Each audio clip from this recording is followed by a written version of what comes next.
3 տարբեր կետերով ասես, որն է չասեմ հաջողվելու, այլ ասեմ քո մոտ եթե մի բան ստացվում է, ինչ 3 կարևոր բան կարաս ասես, որի արդյունքում քո մոտ ինչ որ մի բան ստացվում է։ Ու այդ ամենաբարդ հարցերից մեկն է, որտեվ եթե ես իմանայի, որ այդ 3-ն է ու միշտ այդ 3 անելով ամեն ինչը կստացվի, ամեն ինչ կստացվեր,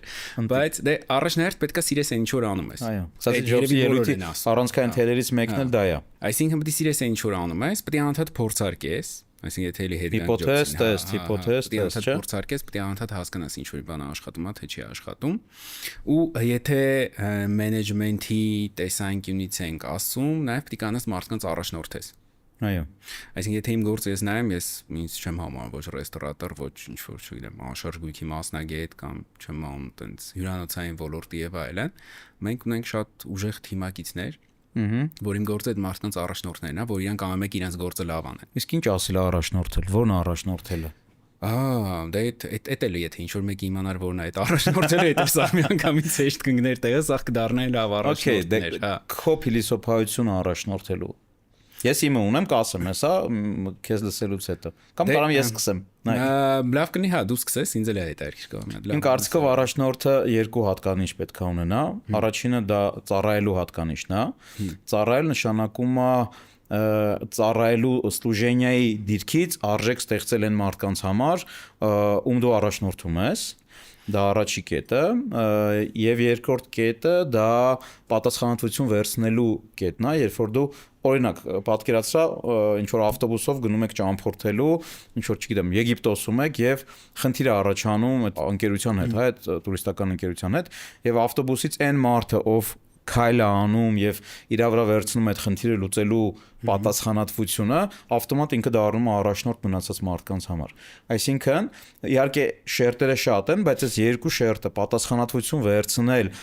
եւ քո համար եւ ավելի մեծ թվով մարդկանց համար, ում դու առաջնորդում ես, չեմ ասում ամբողջությամբ, ես չեմ կարող պատասխանատվություն վերցնել մեկ ուրիշի երջանկության համար, հա։ Դա ավելի բիզնեսի մասին է, ավելի նյութական ձեռքբերումների մասին է։ Եւ իհարկե երկրորդը այդ սլուժենիայի կարգավիճակը, ծառայելու կարգավիճակը, միայն այդ կարգավիճակից կարելի է արժեք ստեղծել։ Հա, լիովին համաձայն եմ ու մեր մոտ է, երբ որ մենք անդադ չեմ mid management-ի կամ C-level management-ի հետ մեր մոտ մեր ֆիրմայում տրեյնինգներ ենք անում, տեսակ ինչ-որ debriefing-ների տեսքով եւ այլն, հիմնական գաղափարը դրան է գալի, այսինքն առաջնորդելը, եթե դասական management-ով նայես, ինքը մի քանի բաներ ունի, էլի ոճեր ունի առաջնորդման, բայց գլոբալ էլի գալիս է նրան, որ պետք է մարդկանց նախ սովորացնես, թե իրանք ոնց պետք է իրանք գործը անեն, թե իրանք ոնց պետք է դրսևորվեն այդ ֆիրմայում եւ այլն, պետք է անաս քո վրա վերցնես այդ պատասխանատվությունը ու պետք է անաս ծառայես իրանք։ Okay. Որտեւ եթե դու չծառայեցիր որպես առաջնորդ, այն մյուսը չի ծառայի իր թիմակիցների համար ու տենց դառնում է ինչ-որ մի հատ Իսկ երբ որ դու ծառայում ես իրանց, քո շահը ստեղ որտեղ է մնում, զոհաբերվում է քո շահը։ Չէ, բացարձակ, դե նայ, մեր մոտ մեր կորպորատիվ մշակույթի մեջ, քրիսական հարցը, չէ, ընտիրա։ Մեր կորպորատիվ մշակույթի մեջ մենք լիքը արժեքներ ունենք, որ ներդրված է, ու դրա առաջնային այն է, որ մարդ ոչ մեկի անձնական շահը չպետք է ավելի գերադասել լինի, քան թե ընդհանուր ֆիրմայի շահը։ Ու այդ ամեն ինչը սկսում է ինձնից։ Այսինքն որ պահին իմ անձնական շահը ավելի կարևոր եղավ, քան թե ընդհանուր ֆիրմայի շահը, այդ մնացած ինչ խոսում ենք, սիրում ներկայացնում ենք եւ այլն, այդ դառնում է սուտ։ Okay. Ոչ մի պարագայում, եթե ես ինքս ծառայում եմ իմ ենթականերին, իմ թիմակիցներին, այդ մենակ արժեք է տալի ընդհանուր ֆիրմային, որի միջոցով նաև արժեք է տալի ինձ։ Ընտիր, այսինքն գալ սեփական շահին, ընդհանուր շահի կոնցեպտով։ Միանշանակ։ Ոչ թե գալ սեփական շահին հետո նոր ընդհանուր։ Չէ, տես չի աշխատում։ Նու համենայնպես ես դրա ձևը չեմ գտել տենց աշխատելու, հա։ Այսինքն այման գա վերատեղը։ Մենք բոլոր աշխատակիցներ կապ չունի մարդը ինչով է զբաղվում, չգիտեմ, այնտեղ կարող է հյուրանոցում front desk-ում աշխատում որպես չեմ հյուրերին ընդունող ճանապարհող, մարդ աշխատում է, չեմ մակրության գծով, մարդ աշխատում է խոհարար կամ չեմ մարքետոլոգ եւ այլն, բոլորը գիտեն, որ ընդհանուր շահ գոյություն ունի, իրանք աշխատում են ընդհանուր շահի համար։ Աշխատում եմ նաեւ ես։ Ու հետո ամենը ստանում է նաև իր ներդրման չափով, իր պատասխանատվության չափով նաև, էլի, որտեղ պատասխանատվության կտորը մեծ է, էլի։ Ես մի հատ թեզ ունեմ իմ համար սահմանած, որ այն մարդը, այն քաղաքացին, ով երկու շահերի միքսը տեսնում է, ինքը շատ պիտանի մարդը նաև հասարակության համար, ասեմ, որ երկու շահերի, մեկը գլոբալ եւ սեփական շահի բալանսի կետն է տեսնում, այսինքն եթե օրինակ ես փողոցում չեմ գցում, իմ կերած պաղպաղակի թուղթը, դա ես մտածում եմ իմ քաղաքի մաքրության համար, իմ քաղաքում ավելի շատ տուրիստ են գալի, իմ քաղաքը ավելի ակտիվ է, տպավորությունները ավելի դրական է, դա մեծ հաշվով նաև գալիս է հասնում է ինձ եւ իմ շահն է դրանից սպասարկվում, եւ երկրորդը դա կարճաժամկետ եւ երկարաժամկետ շահերի բալանսն է, այսինքն բան կա, որ այսօր կարող եմ շահերից դուրս է, բայց երկարաժամկետ ինքը լրիվ համապատասխանում է, այսինքն սևակը դրան նաև ասում է հանուն վաղ խարույկի, ես պատրաստ եմ այսօր ծխալ, մոտավորապես այս գաղափարն է, այսինքն լոկալ եւ գլոբալ շահի եւ կարճաժամկետ եւ երկարաժամկետ շահերի այս բալանսը գտնելը իմ կարծիքով ֆանտաստիկ օգտակար բան է յուրաքանչյուր քաղաքացու, աշխատակցի, պետության, չգիտեմ, բիզնեսմենի համար։ Բայց այդ մասը մի հատ հարցն է, օրինակ քո պատկերացումով Հայաստանում ո՞նց է այդ տրանսֆորմացիան երկարաժամկետ ու կարճաժամկետ շահերի պատկերացումների։ Ասենք վերջի 10 տարվա ընթացքում, չէ, նու դինամիկան ո՞նց է։ Դինամիկան բավական լավ դինամիկա կա, այսինքն եթե նայում ենք ինչ կար 10 տարի առաջ, ինչ կա հիմա, ես կարծում եմ սոցիալական ցանցերը իրանց ամբողջական այդ վնասակար կտորից բացի նաև ունեն որոշակի դաստիարակչական, մտահորիզոն ձևավորող, աշխարհայացք ձևավորող ազդեցություն եւ դա կա, դինամիկա կա։ Ու ինձ թվում է ինչքան նման խոսակցությունները դրա մասին շատ լինեն, այնքան այդ կշատանա։ Գլոբալ առումով հա, հիմնականում այդ խնդիրների ժամանակին լինում էր, որ նու մարդիկ կարճ են մտածում։ Կարճ մտածելն է գալիս է նրանից, որ անկանխատեսել է, չգիտես, վաղը ինչ է սպասվելու, էլի, այսինքն պլանավորման ձևակերպումը շատ կարճ է, էլի։ Հիմա նույն եթե վերցնենք նույնիսկ վերջի պարադոքսը կա, վերջի 5 տարվա ընթացքում այդ պլանավորման ձևապատումը ընդհանրապես կարճացել է, այսինքն դու այսօր գնում ես, չգիտեմ, ջիմ, չգիտես, ասենք ջիմից դուրս գաս ինչա տեղի ունենալու, էլի։ Բայց մյուս կողմից մարդիկ մի քիչ ավելի երկարաժամկետ են նայում, ավելի պլանավորումները կամ այդ շահը իրանց մի քիչ ավելի երկարաժամկետ կարող են նայեն։ Համենայն դեպս ես իմ շրջապատում նկատում եմ դա։ Հա, համաձայն եմ ու դեռ փոխվելու է մարդկանց մտահորիզոնը ու շատ է փոխվելու մոտակա կարծում 5 տարիների ընթացքում մի քանի անգամ ինքը տրանսֆորմացվելու է, որովհետև այսօր ահավոր մեծ ազդեցություն են, չէ, սոցիալական ցանցերը, չգիտեմ, սոցիալական ցանցերը, որ նայում ես, հուզական կոնտենտից սկսած վերջացրած չոր ճաշակ ձևավորող կոնտենտ, այդ ամեն ինչը կա ու այդ ամեն ինչը մարդկանց վրա ազդում է եւ հա, հաստատ շատ հələ փոխվելու է։ Ես տեղափոխվում եմ էլի այստեղ եւ ուզում եմ այսպես ասած դիրքից դերից քեզ հարց տալ, փաստորեն դու առանց կապիտալի, առանց ժառանգած որևէ ակտիվների սկսել ես բիզնես 16 տարի առաջ, այսօր ունես 100 հոգի եւ ավել թիմ, այսօր տարբեր ինվեստորներ քեզ վստահում են իրանց ակտիվները, դու կառավարում ես, դու շահութաբեր ես դարձնում այդ ակտիվները, իրանց մասն ես վճարում, քեզ քո մասն ես պահում եւ այս ամեն ինչը դու արել ես փաստացի քո մի քանի հատկությունների հաշվին։ Դե ոչ միայն իմ, այլ նաեւ մեր թիմի։ Դե թիմ ձևավորելն էլ է հատկություն։ Հա, դե երևի ամենակարևոր հատկանիշներից մեկը թիմ ձևավորելն է։ Այդ թիմը որ ձևավորում ես, հետո այդ թիմը աշխատում է արդեն մնացածը սա ստեղծում է։ Եթե տենց շատ բարձրացնենք, էլի։ Բայց գլոբալ առումով հա, այսինքն կան բիզնեսներ, որոնք Սա թող լավ օրինակ լինի, հարգելի ընկերներ, եթե դուք ունեք պատանիներ, երիտասարդ տղաներ, աղջիկ երեխաներ, անպայման տվեք այս ոդքասթը թոնային։ Հա, պարտադիր։ Նայ, բիզնեսներ կան, որտեղ որ ակտիվ պետք չի, այսինքն եթե վերցնում ենք հյուրանոցային բիզնեսը, ինքը ակտիվներից տարանջատված բիզնես է, այդ հյուրանոցը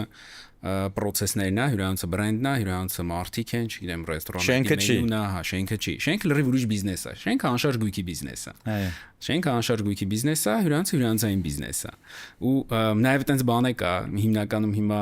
շատ են խառնում մարդիկ, տես չեն պատկերացնում, ասում են, միջազգային ցանցերը կան Հայաստանում ներդրում անեն։ Միջազգային ցանցը գալիս է Հայաստանից փողը տանում է դուրս։ Իհարկե։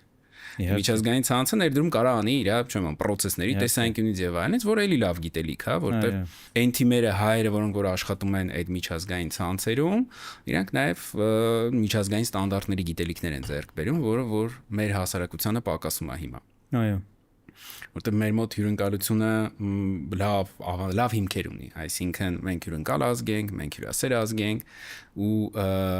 դրան եթե գումարենք նաև գիտելիքը, որը միջինացված շուկայում չկա, սա փորձի հիման վրա է ձեռք բերվում, էլի։ Եթե դրան գումարենք նաև այդ պրոֆեսիոնալ գիտելիքը, կարծում եմ Հայաստանի որպես տուրիստական կամ հյուրընկալության ոլորտի հետ կապված կարա միջազգային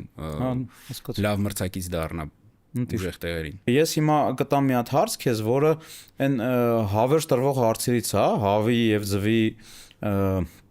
որն առաջինը լինելու նման հարց է, բայց այս հարցի պատասխանը ես դեռ չունեմ, այդ հարցը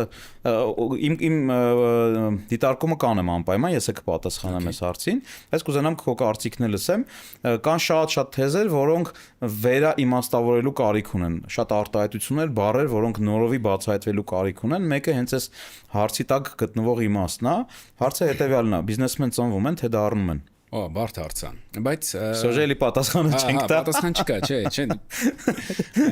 Ավելի շատ դառնում են, քան թե ծնվում են։ Ավելի շատ դառնում են, քան թե ծնվում են, որտեղ բիզնեսմենի համար կա մի քանի հատ հատկանիշներ, այդ հատկանիշները այնպես է որ կարելի է տարիների ընթացքում ձևավորել մարդու մոտ։ Իսկ կա չէ խոսք, որ ասում են մարդու ներսից պետքա լինի։ Եթե ներսից չկա, ոնց ձևավորել։ Օրինակ, եթե քո ներսից կառավարելու ջիղը չլիներ, հիմա կարելի է դրսից ներարկել քո մեջ։ Դե դա մի քիչ ավելի կարելի է լրիվ ուրիշ այդ փիլիսոփայական ուղու վրա գնալ, թե մարդիկ ոնց են ձևավորվում իրանց բնավորությունը եւ այլն։ Դե երկու թեզ կա, չէ, որ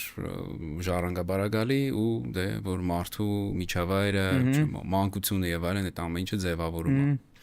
Եթե այդ տեսանկյունից նայենք, ամեն ինչն է կարելի է ձևավորել, այսինքն դու չգիտես այդ նույն մարդուն, որ դնես լրիվ ուրիշ պայմանների մեջ ինքը ոնց կմեծանա ու ինչ կդառնա։ Դա քրքիր է։ Այսինքն գլոբալ առումով կարծում եմ որ շատ ձևավորվող է, նույնիսկ չունեմ այն ամենահայտնի համաշխարհային բրենդներից, որ վերցնում ենք KFC-ին, հա։ Քանի տարեկանում է սկսել։ 50+ ոնց որ։ Հա, նո ավել ոնց որ 60+։ Հա։ 60+, հիմա միջև այդ իր մոտ եղել է այդ բիզնեսի ջիղը կամ չեմ ձեռնարկատիրական եւ այլն, թե չի եղել։ Ոչ մեկ չգիտի։ Այսինքն երբեք ուշ չի սկսել բիզնես, էլի, այսինքն եթե պրոստը պիտի դու սիրես ինչ-որ մի հատ գործ, հասկանաս թե ինչ արժեք է ստեղծում քո հաճախորդի համար, քո հյուրի համար, հաճախորդի համար, ու ոնց ես մոնետիզացնելու այդ արժեքը։ Այո։ Այսինքն կարանք ասենք, որ բիզնեսմենի հիմնական հատկություններից մեկը դա արժեք ստեղծել կարողանալն է։ Արժեք ստեղծել կարողանալն է, պլյուս նաև պետք է կանաս այդ մոնետիզացիան գտնես, այսինքն փող աշխատես։ Այո, փող, որտեվ լիքը արժեքներ կարա ստեղծես, բայց ոչ մի ձև փող չաշխատես, այդ տեղափոխվում եմ էլիստեղ ու ստեղից եմ հարցը տալի, փաստորեն փող աշխատելը ինքը վատ բան չի, հա, այսինքն կամ ժողովրդական ասացված կա, չէ՞, որ ասում են փողը ձեռի կեղտ է կամ փողը մարդուն փոխում է կամ չգիտեմ, փողը ինքը որպես երևույթ, որպես այսպես ասած կապիտալիզմի կարևոր, հա, բազային տարերից մեկը ինչ է։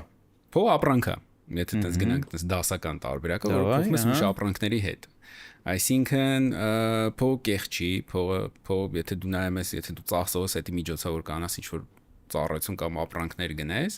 բիզնեսի տեսանկյունից դա չափման միավորն է, թե դու ինչքան լավ ես աշխատել։ Ապրես եւ ինչ արժեք ես ստեղծել։ Իդեպ ես ասեմ, լրիվ համաձայն եմ տեղափոխվելով։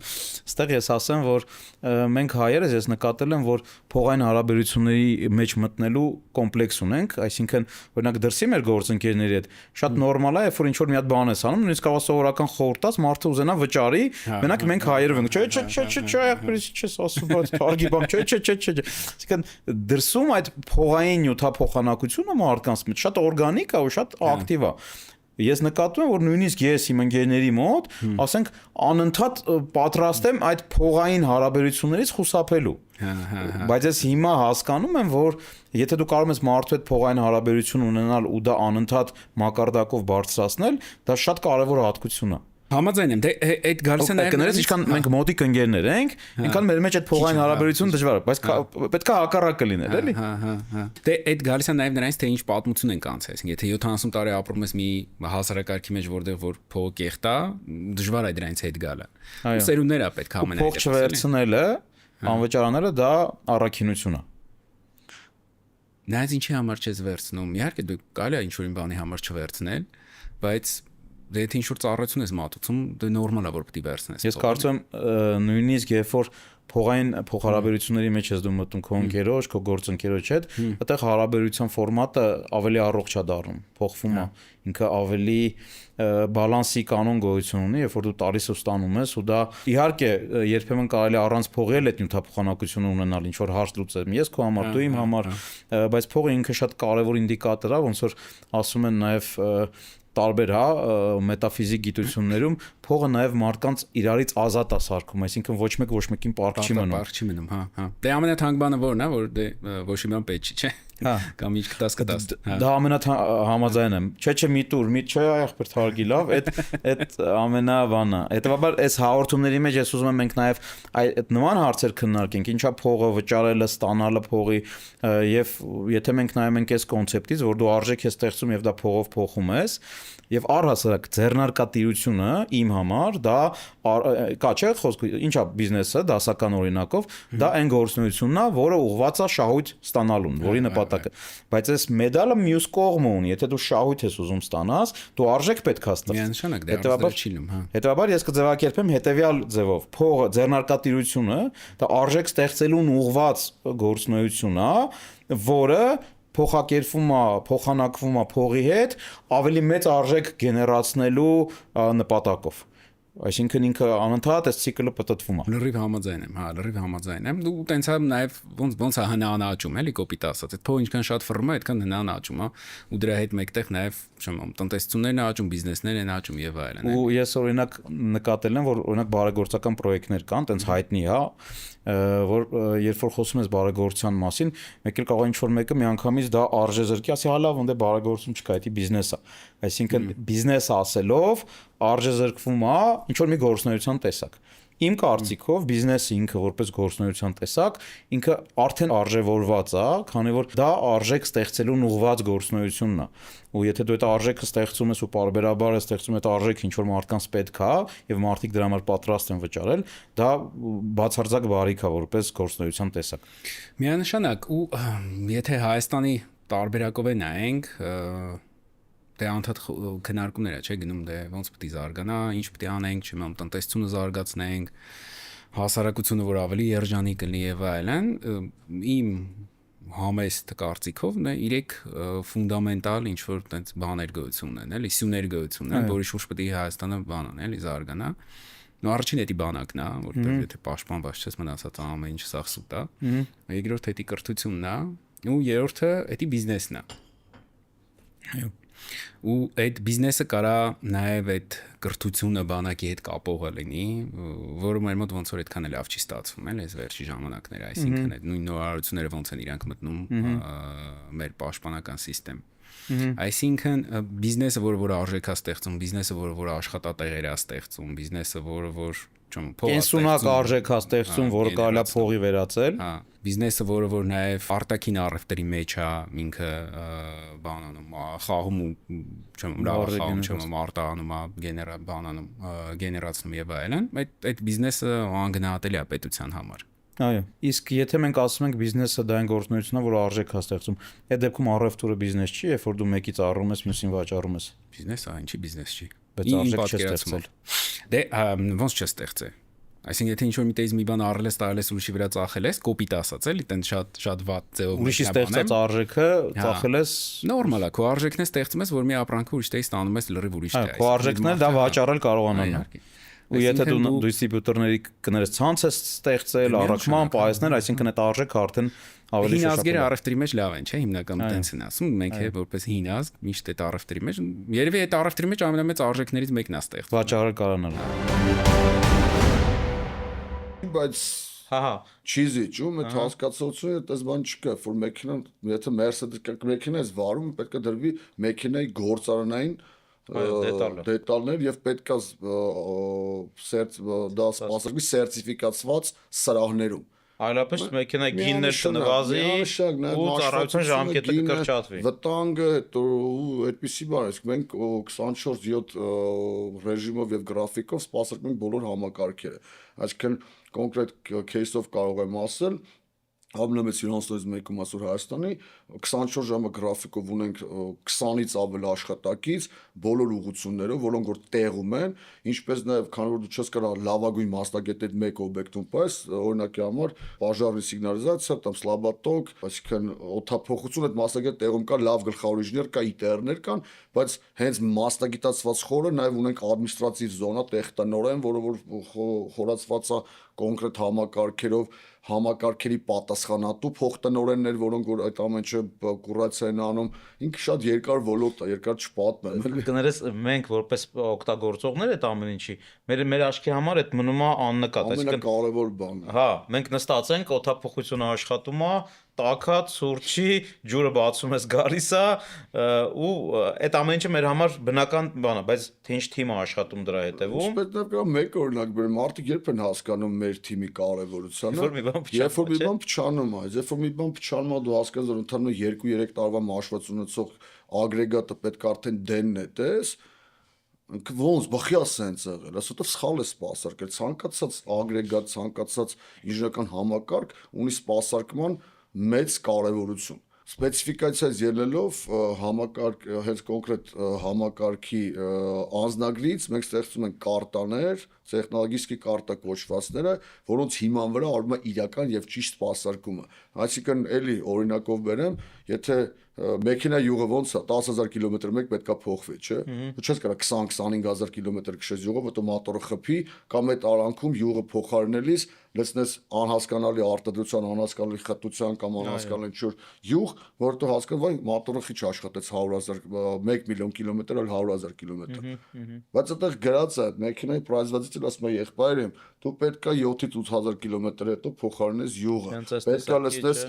այսինչ մարկայի յուղ, մարկան է կարևոր չէ, կն այսինչ արտադրողի, այսինչ, նո, չեմ կարող ասեմ, խտություն եւ այլն, սպეციფიკացիա է տալիս։ Եվ դու եթե դրան չես հետևում, ոնց է մարդը երբ հասկանում շուշուտ սերվիս գրավ, որ չի հետևում մեքենային։ Ասում մոտորը խփել է, մեր լեզվով եմ ասում, դով 10-11 տարուց մենք բոլորը բացատրենք, սա ինչ նոր արդեն։ Այսինքն շենքում քանի տեսակի համակարգ կարի մի հատ հաշվենք, էլի։ Օդափոխություն, ջրամատակարարում, էլեկտրիկա, օդափոխություն, դիզել գեներատոր, կաթսատներ, այնտեղ սլաբատոկ, ինչ ենք բաց թողել, լիֆտեր, ու լիֆտերը իրականում մենք հիմա կոնկրետ լիֆտերը outsource ենք անում, որտեղ ոչ թե բարթալ տեղադրողներն ենք հիմնականում աշխատում, եւ տենց կարող ենք շատ բան անենք, էլի թվարկենք։ Մի խոսքով բետոնից, ցեմենտից բացի, ինչ կա շենքի մեջ, ինտերիերից բացի, ինչը Ես այս նույնիսկ մի հատ բան ասեմ, շատ կարող է ճիշտ բան մաքրությունը, մենք ունենք նաեւ մաքրման սերվիս, որ A-կլասի օբյեկտներ մենք տալիս, այսինքն հատակից բռնած, եթե դու իրան չես մաքրում ճիշտ հեղուկով, լավագույն փայտային հատակից միջև լամինացված, միջև, չգիտեմ, կերամոգրանիտ կարող ես վնասել։ Միանշանակ ներկոր ասում են բանի ներկվող լվացվող պատեր, այսինքն դա էլ թե սխալ ես մաքրում, ինքը արդեն մաշվածություն է առաջացնում եւ դա կյանքը կարճացնում է, ու հետ գալով դրա ինչա նայում են տեսնում են ագրեգատը փոխարինելու ժամանակը։ Երբ որ դու իրան գնում ես ասում ես եղբայր, հիմա էլ տես բան չկա, հիմա մեզ են դիմումներ, իսկ մեր զապրոստեր շատ են, բայց մի 7-8 տարի առաջ գնում խնդրում էինք, ասում էինք եկեք տվեք ձեր օբյեկտը մենք սպասարկենք, այո, կային գործընկերներ, եւ մեր ամենամեծ առավելությունն անով մենք այս արանքում այս ընթացքում գործընկեր չեն կորցրել։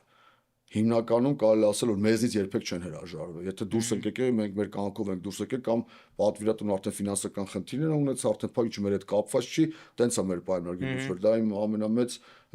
ինդիկատորն է աշխատանքի ճիշտ կազմակերպման եւ հաճախորդներից, ինչպես նաեւ պատվիրատուներից գոհունակության։ Ու մենք ասում ենք, «Всё, այս ագրեգատ չի աշխատում»։ Շիտս տրակեց։ Դիզել գեներատորից փչացա, որտես կարող շատ օրինակներ բերեմ։ Հարց ենք տալիս, դե բացատրի խի, մենք այսպես ագրեգատի դու 3 տարի առաջ տվել ես, պրայզվածիցը քեզ տվել է 10 տարվա կյանք, ճիշտ սպասարկման մինիմում 10 տարվա, կարող 20 էլ աշխատի, ինքը ասում է 7 կամ 10։ Ամորտիզացիա կոչվածը ոնց է, ամեն մի համակարգ ունի եւ նույնիսկ գույք ունի ամորտիզացիոն ինչ-որ որոշակի ժամկետ։ Ու հեռուստացույցից սկսած։ Խի ասենց է, ասես պիտի փոխարինես, էլ ինքը ասում է восстановлению не подлежит կոչված, դա նեղանում են, ոնց, մեկ ասես գեշ կա $100,000 ապրանք պիտի թափես, նորից 100,000 տաս։ Բայց երբ որ 5 տարի առաջ իրան գարասել եղբայր, ամսական դիցուկ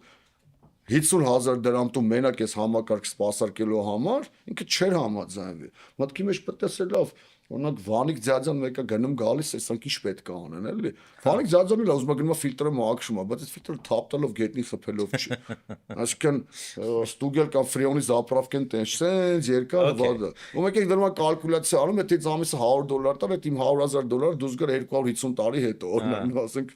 շատ կոպիտ ասեցի։ Գանք Դիլիջանի դպրոցին։ Դիլիջանի դպրոցը եղել է քո առաջի պատվերը,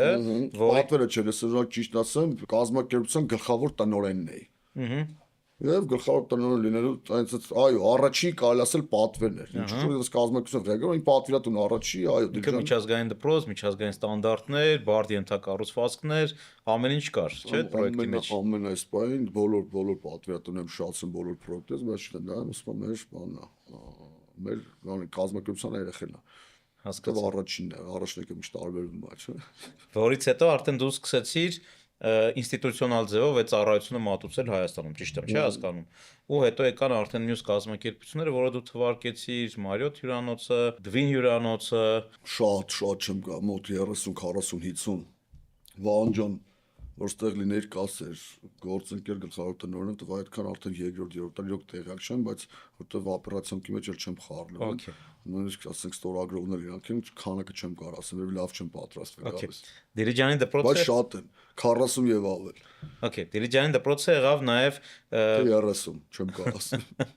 Քո բիզնեսի աշխարհ մտնելու հաջորդ կարևոր քայլերից մեկը Դիլիջանի դպրոցում դու ծանոթացար նաեւ քո ապագա մնացած բոլոր պրոյեկտների գործընկերոջը, ում հետ դուք նաեւ մի հատ մեծ նավարկության դուրս եկաք, ճիշտ եմ, չէ՞ ասում։ Այո, Բաքուի հետ ծանոթացել ենք այդ միջազգային դպրոցում, իհարկե լավ չեղավ մեր առաջի հանդիպումը ծանոթությունը, որովհետև ունենալով մոտ 180 հոգի աշխատող ենթակայության տակ, նաև այն ժամանակ անվտանգություններ էր ենթարկվում ինձ, Բաքուին ոնց ասեմ, այն տարածքում էին սերվիս տալիս, որի պատասխանատուն մեր կազմակերպություններ, իմ ղեկավարած կազմակերպություններ, ասում Եվ Բաքուրը որպես մի մարդ, որից կախում ունի իր տեղաշարժ, իր անձնակազմ տեղաշարժը, ինձ հրավիրեց միտեղ հանդիպման, նստեցինք, ու այնց առաջից հայացքից մենք դառանք այն մարդիկ, որոնք որ այսօր չգիտեմ, շատ ճիշտ ես ասում, համատեղ շատ բիզնեսներ ունենք, ոչ բոլորը, բայց շատերը համատեղ են։ Այդտեղից սկսեց մի հատ երկար կյանքի պատմություն։ Այո, ըստ արդեն դու գիտես, որտեղ դառանք ընկերներ, հետագայում ու Բաքուրի հետ ընկերություն ենք արել 7 տարի, բիզնես պարտներ ենք դարձել 20 Առաջի համատեղ բիզնեսը 21 թվականին։ Սենց ասում էր սա էլ է լովա գնահատել, սա էլ է գնահատել, սա էլ է գնահատել։ Երևանում տենց շենք կա, որ դուք չեք գնահատել կամ գույք կա։ Եթե կոնկրետ այդ շենքը չենք գնահատել, հարող տարածքում մի բան գնահատել ենք կամ վաճառել ենք։ Հա, այսինքն իրականում ծավալները շատ մեծ է, այն գործի, որը լովնա իր թիմն է անում, եւ ինձ հիմա հետաքրքիր է ոնց է սկսել, ոնց ես դու եկել ես կետին եւ Երևանի կարելի ասել գոյություն ունեցող անշարժ գույքերի եւ կոմերցիոն եւ ոչ կոմերցիոն մի հատ շատ մեծ կտորը դա ձեր ընկերության կողմից գնահատված է։ Ես ուզում եմ ասել ոչ միայն Երևանի, քանի որ մենք գնահատում ենք եւ մարզերում եւ նաեւ տարատեսակ օբյեկտներ, որոնք նաեւ անշարժ գույք չեն հանդիսանում, բայց կուզեմ սկսել սկզբից, հա, երբ որ վերադարձա ծառայությունից, հորադիզից, հասկացա, որ պետքա բիզնես անել ու մասնագիտությունը ավելի խորացնել, սակայն քանի որ ավարտել էի ճարտարապետաշինարական համալսարանի անշարժ գույքի էկոնոմիկա բաժինը, ֆակուլտետը, որը այն վաղ կոչվում էր տեխնոլոգիական ֆակուլտետ շինարարության էկոնոմիկա, եւ մեր նեղ մասնագիտացվածությունը դա նախահաշիվ գրող մասնագետ, սմետչիկ էր։ Ու մենք դա ամբողջ ուսումնասիրել ենք սնիպերով, այդ խորհրդային շրջանի նորմերով, որոնք որ այդքան էլ կիրառելի չէին արդեն 2000-ականների սկզբին եւ շուկայում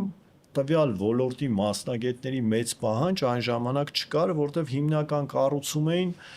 առանց այդ սնիպերի, առանց շուկայական այդ հիմքերի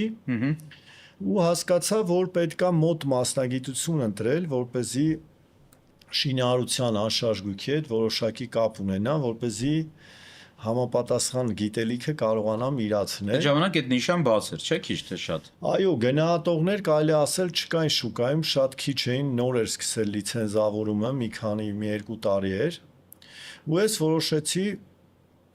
անցնեմ այդ ուղղությունը եւ սկսեմ նոր մասնագիտության ուսումնասիրություն,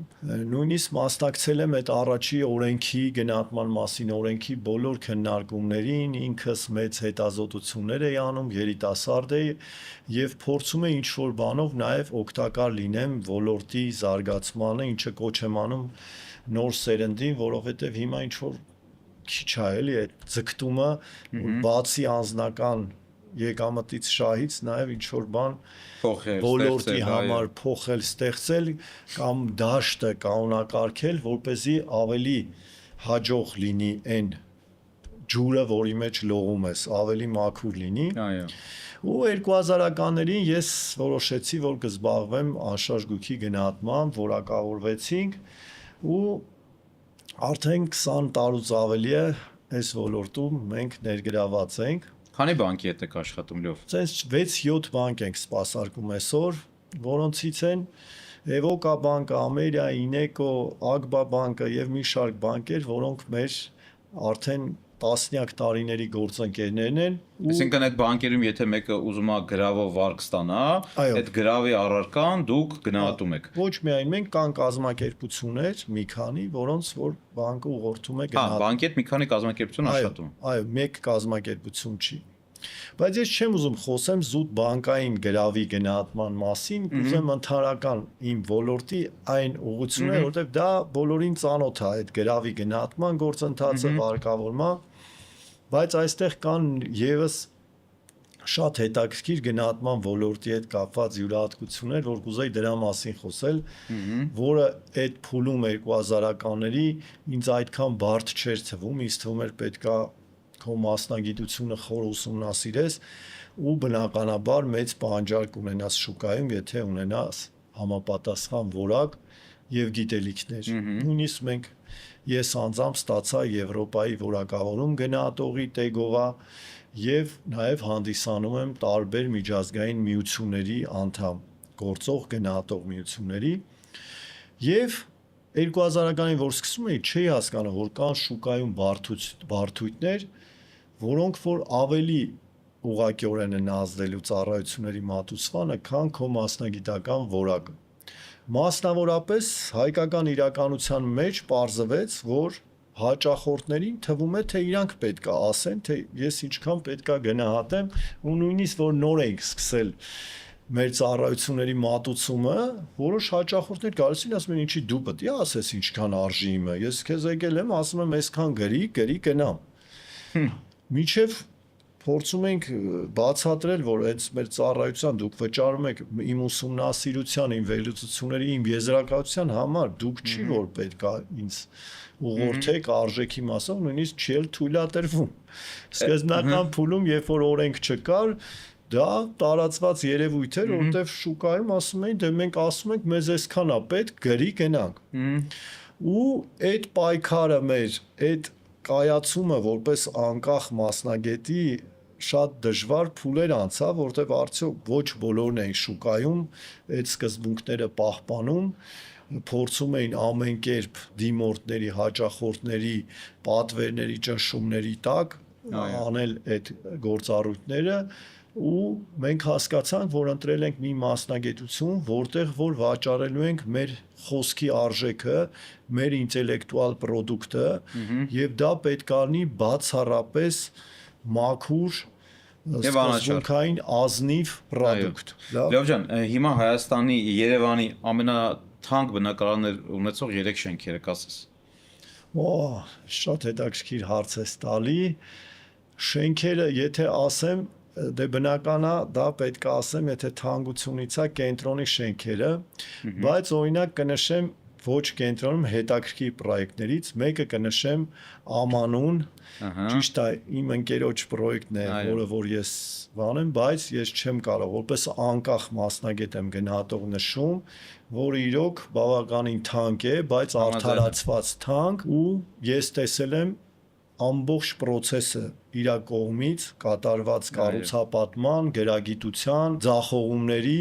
ու հաջողության։ Հիմա էլ երկրորդն է, չէ՞, Սարինն է կառուցվում, որը Սարին պրոյեկտն է, հա, ինձ շատ է դուր գալիս։ Կան նաև հյուսիսային պողոտային հարող որակական առումով բարձր շենքեր, հասցեներով չեմ կարող մտաբերել, այդ Պուշկինի վրա մի շենք կա, որը բավականին, եթե գնի մասով է թանկ է։ Իսկ Կասկադը Դե Կասկադը հենց առաջի գոտին է Երևան քաղաքի, բայց արդեն այնտեղ նորակառույցների մասով չի, դա երկրորդային հիմնական շուկան է, որը այո, հանդիսանում է պրեմիում դասի մեր առաջարկը շուկայի բնակելի մասով է նշում դա, որտեղ որ այո, տեղակայումով եւ դիրքերով եւ ենթակառուցվածքով ամենաթանկ գույքն է։ Ոնց կայացավ ընկերությունը, որովհետև ստեղծել գործարան, արտադրություն, դա բիզնեսներից ամենաբարդն է, բայց տնտեսության համար ինքը ամենաառանցքայինն է, ամենակարևորն է։ Ոնց ստացվեց այդ հաջողությունը։ Դե առաջին փուլը շատ դժվար էր, իրականում դժվար էր։ Իմ մտածելով մեզ շուկայում սպասում են։ Ես գիտեի, որ բարձր որակ եմ թողարկում, բայց պատկերացրեք վաճառակետերում եւ հաճախորդների մոտ այդպես էլ չկար դրական կարծիք հայկական արտադրանքի համար։ Այո, հիշում եմ ես։ Զուտ այդ ժամանակվա ամենակարևոր համեմատականը գինն էր, որը որ ես չէի կարողանում ստանայի։ Առաջին 2 տարին շատ դժվար էր։ Հիմնականում դրսից ներդրումներ անելու հաշվին ընկերությունը պահեցին։ Կայացավ համառության շնորհիվ, կայացավ այն հավատքի շնորհիվ, ինչը որ ես հավատում էի, որ կստացվի։ 17 թվականին արդեն ընկերությունը ճանաչում ուներ։ Իսկ շահույթով որ պայեցեք սկսել աշխատել։ Շահույթ ստացել ենք աշխատանքային 5-րդ տարվա վերջում։ Այն դասական գրքային մոդել է եղել, էլի լրիվ։ Հունվար ամիսները ուղիղ 11 տարի ընկերությունը շահույթ չի ապահովում, մշտական հունվարներին միշտ կորուստ ունենք, որտեվ հիմնականում կես ամիս ենք աշխատում ու ամենամեծ ծախսերը հենց հունվարին ենք անում։ 5-րդ տարվա վերջին ամիսը դեկտեմբերին առաջին շահույթից, ու դրանից հետո փառքասու չունենք ամիս։ Այո։ Առանց շահույթ աշխատելու։ Իսկ ոնց եք դիմացել այդ 5 տարի նախորդ բիզնեսի միջոցներով։ Ընկերներիս օգնությամբ։ Դե կոմոդ շատ լավ է ստացվում, այն իմաստով ընկերներիս օգնությամբ, ամեն օր ինչ որ մեկի տեսնելուց անպայման փող էի ուզում։ Հա, այնց էր, որ բայց կարևոր հատկություն ունեի, որ ժամանակին վերադարձնում էի, բոլորը վստահում էին։ Բանկերից վարկերով, հետո ընթացքում, չգիտեմ, ընկերությունը սկսեց աշխատել նաև շահույթի հաշվին։ Հասկացա։ Հիմա իսկ հումքը որտեղից է։ Հումքը ներկերում ենք 3 երկրից՝ Չինաստանից, Արաբական Միացյալ Էմիրություններից եւ Թուրքիայից։ Եվ այսօր ձեր ապրանքը կարելի ասել մրցունակա արդեն եւ ներմուծված ապրանքների կողքին եւ հայկական այլ արտադրողների կողքին։ Նայեք, մեր ընկերության հենց տեսլականը դա է, որ մենք պետքա որպես տնտեսական ապրանքներ արտադրող ընկերություն զարգանալով պետքա ունենանք տնտեսական ոլորտի բոլոր արտադրանքները ու դառնանք հայկական արտադրության համար որակի չափանիշ։ Հենց դա է մեր հիմնական տեսլականը։ Արտադրությունը սկսելու առաջին փուլում կար թուրքական բրենդ Հայաստանում, բավականին հայտնի, որ ամենաուժեղն էր այդ ժամանակ։ Ինքը իմ համար դառել է այն Օրինակ է եղել, մոտիվացիա։ Որպես օրինակ, կոպիտ ասած, հիմնական նպատակս իրենց նմանվել է եւ գերազանցել է։ Այս պահին եւ նմանվել եմ եւ գերազանցել եմ։ Մեր ընկերության արտադրանքը շուկայում շատ ավելի մեծ տեղ եւ դիրք ունի, քան իմ նշածս բրենդը։ Հասկացա, շատ լավ։ Ես հիշում եմ մի անգամ մտել եմ մեր տան կողքի սուպերմարկետ, փոքր տնտեսական խանութների խանութ է, ասի պապիրուս ունեք։ Բայց պապիրուս չունենք, մենք ունենք SSS ու ներմուծված ապրանքների անունները ասում։ Ասում չի չունեք պապիրուս։ Ես կոնկրետ պապիրուս եմ ուզում, ասի զանգեք պատվիրեք։ Բայց չգիտենք ես ինչ հարց կա, ինչ չի հետաքրքրում։ Ես ստեղից պետք է առնեմ, իմ տան մոտ է, ես պապիրուս եմ ուզում, հետո այդ օրը զանգեցի քեզ հիշում եմ, ասի ես չի չեք տալի ես բանին, հետո կա, հիմա արդեն կա իդեպ քեզ։ Դե նայեք, այդ ժամանակ հիմնական փոքր վաճառակետերը ընդհանրապես մեզ չէին ընդունում, որտեղ մենք համեմատած բոլորին որոշակի թանկ ենք Երբ հասկացա, որ պապիրուսը կայացել է, երբ արտադրումների ժամանակ բոլորը ասում են, հա, դե պապիրուսը մի քիչ պետքա թանկ լինի, այդ իմ համար արդեն չափանիշ էր։ Հասկացել էի, որ ինչ որ արժեք կա արդեն մեջը, որ մարդիկ հասկանում են, որ կարա թանկ լինի, որտեղ որակյալը կարա միշտ թանկ լինի։ Հիմա ուղղակի բոլոր վաճառակետերը մեզ ստիպված են ընդունում, որտեղ մենք ունենք պահանջարկ։ Այո, բանջարկը ստեղծել եք։ Համաձայն եմ։ Նաև ստեղծվում է այսպես իմ նման մարդկանց Հա, իհարկե։ բզելով էլի։ Նայեք, բիզնես միությունում կան մոտարապես 200-ից 300 գործարար, որտեղ որ ամեն անգամ բարձրաձայն խոսում ենք եւ մեր բրենդներից եւ ներկայացնում ենք ընկերության շրջապատում, չգիտեմ, բոլոր միություններին, որտեղ որ մենք կանք, ամենտեղ օգտագործում է ու շատ են մարդիկ, որ իրապես օգտվում են մեր արտադրանքից, դա էլ է նպաստել, որպեսզի մեր բրենդը ավելի արագ զարգանա։ Ես ուրախ կլինեմ, որ մեր ոդկասթից հետո էլ մեր հանդիսատեսը օգտվի հենց Papyrus բրենդից, որովհետև ինքը գալով սահուն արդյունաբերության ոլորտին Հայաստանի, դա տնտեսության ողնաշարն է։ Եվ հաջորդ հարցս հետևյալն է քեզ, ինչի թողեցիր հեշտ բիզնես, որտեղ ուրիշի աճացրած միրգը բերում էիր, վաճառում էիր, հեշտ փող էիր աշխատում ու ստեղծեցիր մի ընկերություն, որտեղ համ պետքա տեխնոլոգ լինես, համ պետքա թիմի ղեկավարման մասնագետ լինես, համ վաճառքից հասկանաս, համ ստրատեգիայից, այսինքն մարդ օրկեստր դառնաս, իրանից բխող բոլոր հոգսերով, գլխացավանքներով, ստրեսներով եւ այլն։ Նայեք, մրգի բիզնեսը բավականին բարդ բիզնես է, որտեղ ժամային գրաֆիկ, անձնական կյանք, նմանատիպ հասկացողությունները ընդհանրապես չկա, էլի։ Չես կարողանում ամեն րոպե պետք է զբաղված լինես։ Հիմա մտածելով գալով այս մեկ բիզնեսին պատկերացնում եմ, որ այստեղ պետք է հեշտ լինի, բայց երկու անգամ ավելի դժվարությունների մեջով անցա։ Դե միջև հասնում ես։ Ամեն ինչ եմ անում, եւ մարքետոլոգ եմ, եւ վաճառող եմ, եւ կառավարիչ եմ, եւ արտադրամասի պետ եմ, ամեն ինչ մեջով անցել եմ։ Լավ, մի բան ունես, հանգիստ ունես, կարողանում ես հանգստանաս, հա։ Հա, process անցանք 2022 թվականն էր, միջև այդ, ասենք, ամբողջը բուրըն զարգացման վրա էր, անպատրաստից ինչ ստանում ենք, վաճառել եւ մյուսը։ 22 թվականի սկզբներին հասկացա, որ աշխատում եմ բոլորի փոխարեն։ Հիմնականում այդ ժամանակ հասկացա, որ ինչ որ մի բան չի երիքում, սկսեցինք ընկերության կառուցվածք ձևավորել, չգիտեմ, թիմեր ձևավորել, մարդկանց աշխատանքային նկարագրություններ կազմել առաջին անգամ, մարդկանց պատասխանատվության զոնան որոշել։ Հիմա արդեն ունենք բավականին լավ կառուցված թիմ, այդ ամեն ինչը ուժեղացնելու համար նաև անցած տարի դիմեցինք եւ ավելի ճիշտ ISO ստանդարտներ դիմեցինք եւ ստացանք ISO 9001 որակի կառավարման, 45001 աշխատանքի անվտանգության եւ 14001 բնապահպանական որակ։ Դրանք էլ որոշակի առումով նաեւ ամրապնդեցին այն ինչը որ մենք սկսել էինք 22 թվականից։ Հասկացա։ Ես մի հետաքրքիր հետևություն ունեմ, նայեք,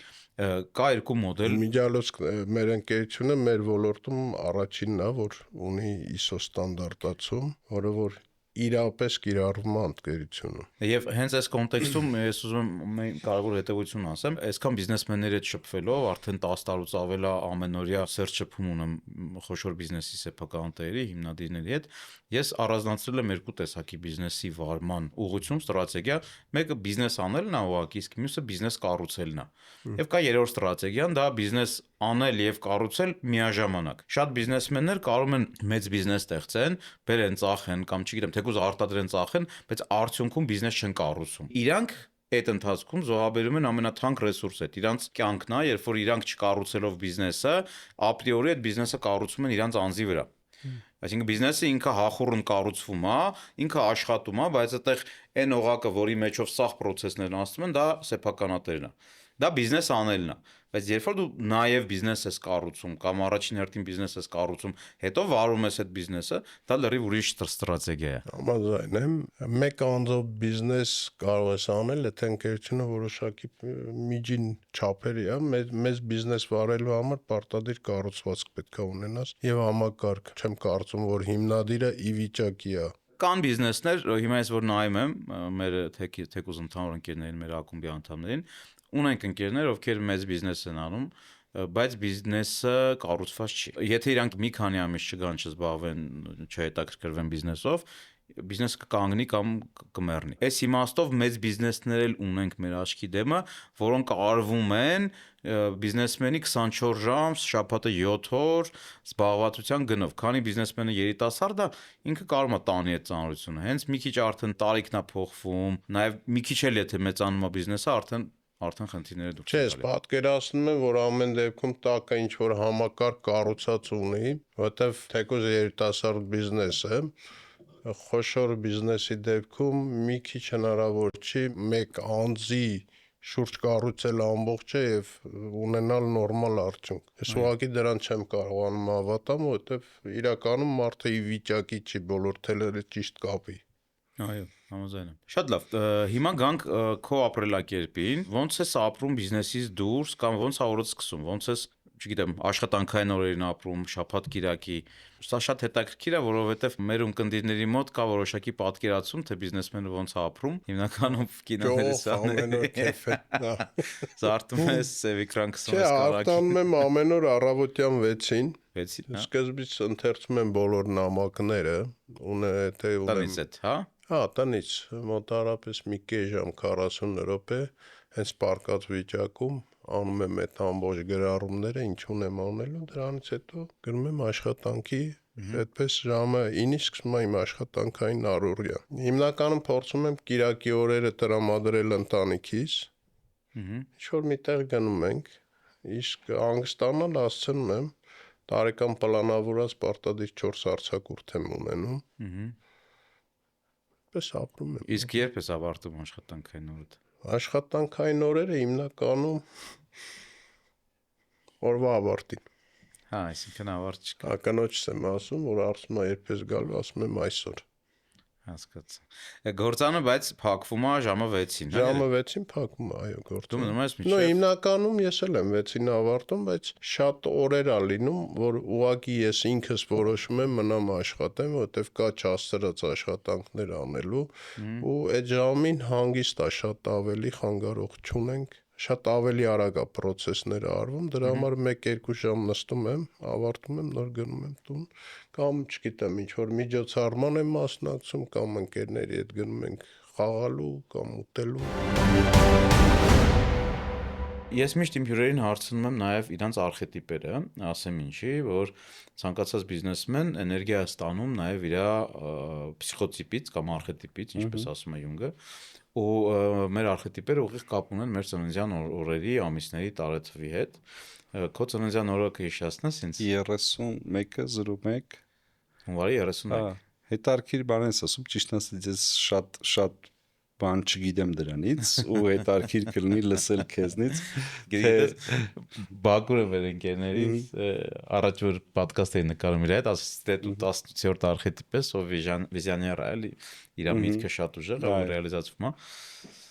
Պատկաստի ժամանակ ասես չէ, թե լդիր մի կողմ, բան չհավատաց, հետո հաջորդ օրը խոսացել ենք, ասեց հələ մի քիչ ինֆո ուղարկի, իր մասին մանրամասն այդ պսիխոտիպերով ուղարկեցի, հիմա դրա հիման վրա պրոյեկտ անում ենք, հա։ Ինչ է տարքիրա։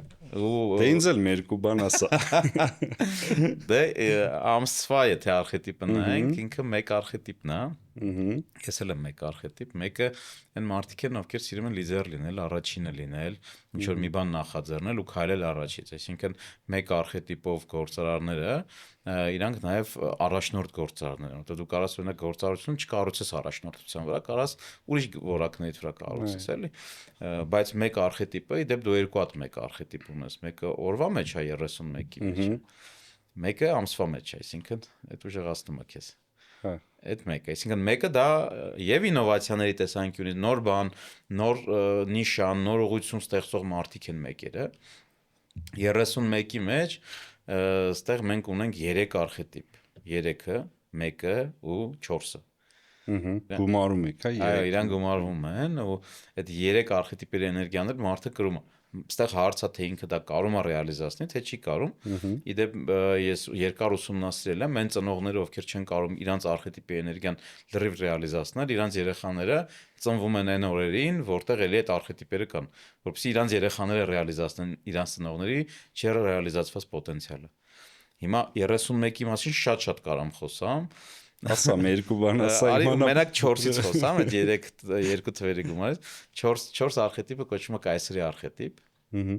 Կայսրի արխետիպը այդ են մարդիկ են, ովքեր ունեն մեծ իշխանության էներգիա։ Այստեղ իշխանության էներգիան ու առաջնորդության էներգիան պետքա չխառնել։ Առաջնորդը այն մարդն է, ով սկզբից է գնում, այսինքն առաջնորդի իշխանությունը այդ լիդերշիփի մեջ է, առաջնորդության մեջ է, եւ կան մարդիկ, ովքեր ուղակի ունեն իշխելու, կառավարելու այդ մեծ այդ բանը։ Պատահական չի, որ դու տես գնացել ես, գտել ես իշխաններ, իրանց այդ սննդի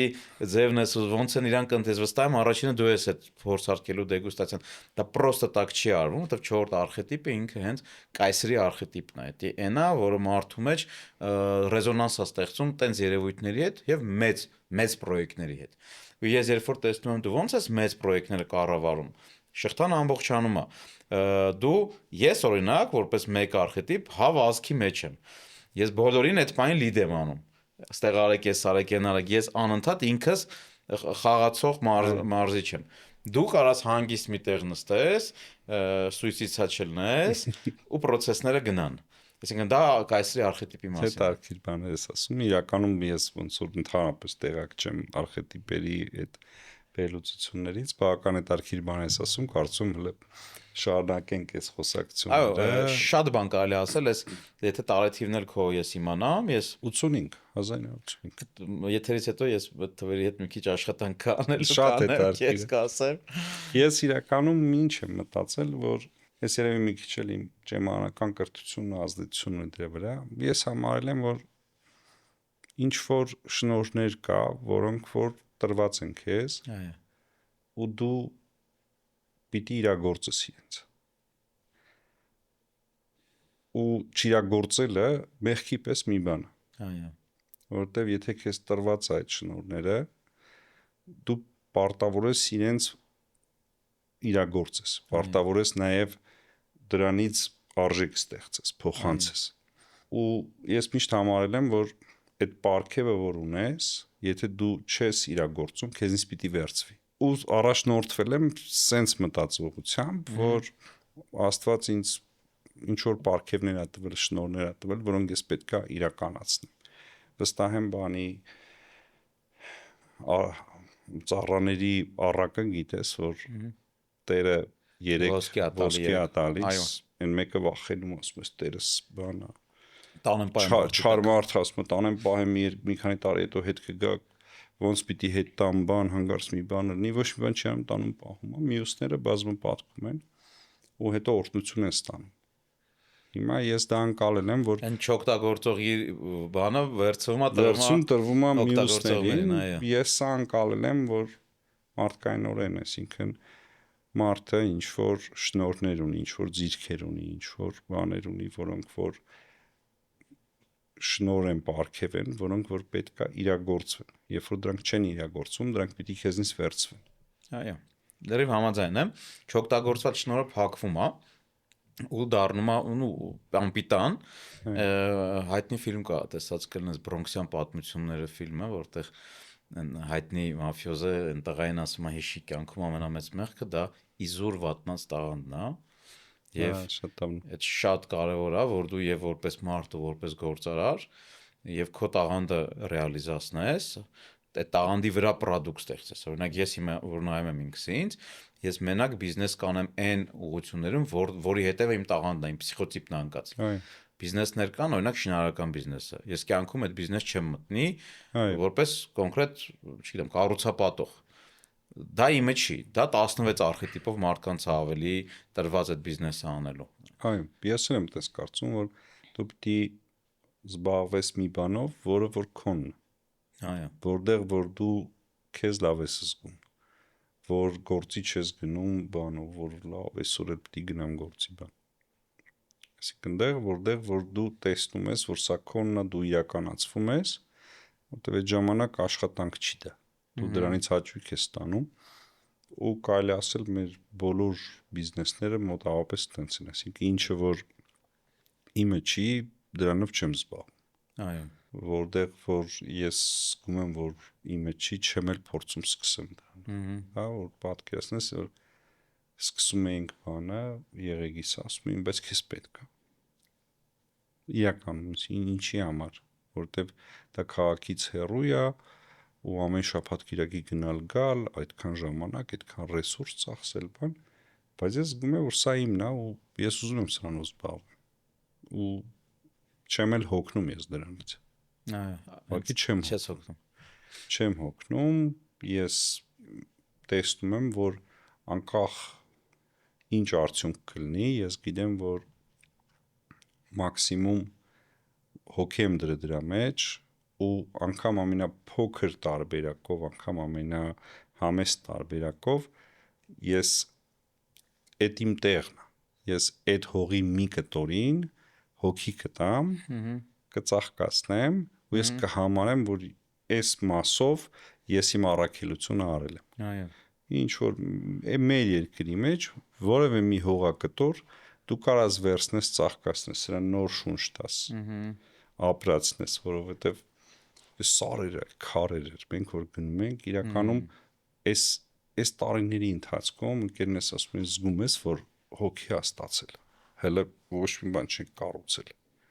բայց տարածքը հոգի է ստացել, ապրում է։ Հենց այդ է, որ բիզնեսմենի ու մատերիայի շփման կետում հավելյալ լիք էներգիա է գեներացվում, քայլում ես, ասենք տարածքա, օրինակ հիմա շատ կան, հատկապես մայրաքաղաքից դուրս, Երևանից դուրս, օրինակ հին ուսումնարանի շենք է, հին ինչ որ բանի շենք է, հա, ասենք չգիտեմ, մանկապարտեզի շենք է, որը չեն օգտագործել, ես իմ քանի տարի, ու դու հասկանում ես, որ թե մի հատ գործարի ձեռգա կպնի, անգամից կծաղկի, դիմացը կստանա, այո, մարդիկ կգան, կգնան, եւ ես միշտ ասում եմ, որ գործարը դա նյութական աշխարհի ասենց մոգերն են, հրաշագործներ են, ովքեր այդ նյութը մատերիան շատացնում են եւ ինքը պետք է շատ լինի, ուստեղ նաեւ շատ կարեւոր եմ ես տեսնում քո ճեմարանական հոգեվոր կրթությունը եւ քո գործունեությունը մատերիայի աշխարհում, բիզնեսի աշխարհում ու քո բերած այդ առակի օրինակը, որ 3 հոգի ունենում է մեկը 100 ոսկի, մեկը 400 ոսկի, մեկը 500 եւ այն 100-ի ոսկին վերցվում է տիրոջ կողմից եւ տրվում է